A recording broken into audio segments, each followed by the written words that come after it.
Rambut aku panjang. Di masa pandemi COVID-19 ini, seluruh sektor usaha merasuk ke dampaknya.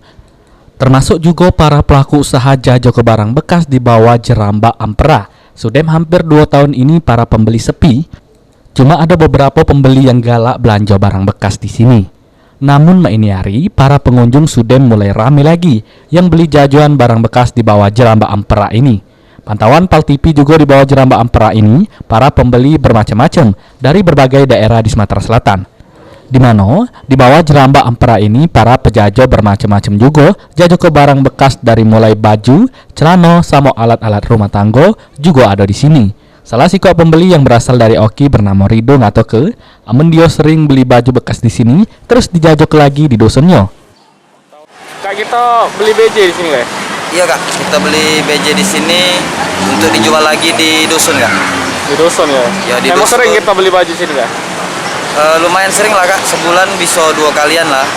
Oh, emang di sini pusat BJ, ngapa tak di situ, Kak? Tempat pasar BJ-nya nih enggak?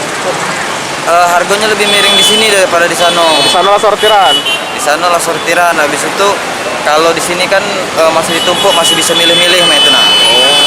Sana udah bisa lagi, Kak ya? Kalau di sana tuh lah sudah dipisah-pisah nian itu nah. Kalau di sini kan masih bisa kita dapat yang bagus itu nah. Laris BJ selama pandemi nih, Kak? Alhamdulillah jadilah. Karena kan mungkin masyarakat di dusun itu kan dia pendapatannya agak kecil sekarang nih. Jadi banyak yang lebih milih ke BJ.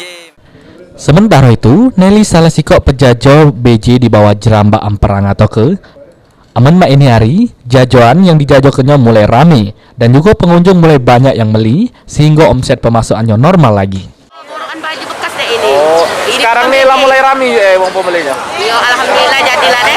Kata rami, dak kulo rami, kata rami sedang. Oh iya, naik tapi Hah? naik pembelinya sudah. Iya. Goyor. Dari bulan-bulan kemarin. Iya. Berapa persen naiknya yuk? Oh, pendapatan. Ya jadilah deh, biasa tuh lah kata iya. Ini. Jangan naik juga. Berapa? Biasanya berapa yuk? Hah? Biasanya berapa? Apa? Pendapatan sehari. Yo dapat lah deh, 100 dapat. Sekarang naik jadi 200 ya. Tergantung barang tuh lah deh. Kalau barang mau bagus, yo boleh duitnya banyak. Kalau barang mau ini. Untuk pembeli dia dewek lah rame yuk ya. Iya lah Rami, pembeli ini banyak sama-sama jual tuh lah. Galak untuk tak ngelek-ngelek kan. Oh jadi uang beli jual lagi. Iya jual lagi, dah banyak untuk pakai. Iya, masuk. Baju galau yang kita jual. Hah? Baju galau Iya cara. baju kalau pakai ini, macam-macam kan barang rumah tangga. Para pejajo BJ ini juga berharap supaya pengunjung bawah Jeramba Ampera ini tetap rame, pecah meniari sehingga omset pemasukan para pejajo normal lagi dan juga virus corona gancang hilang. Irhawan, Pal TV.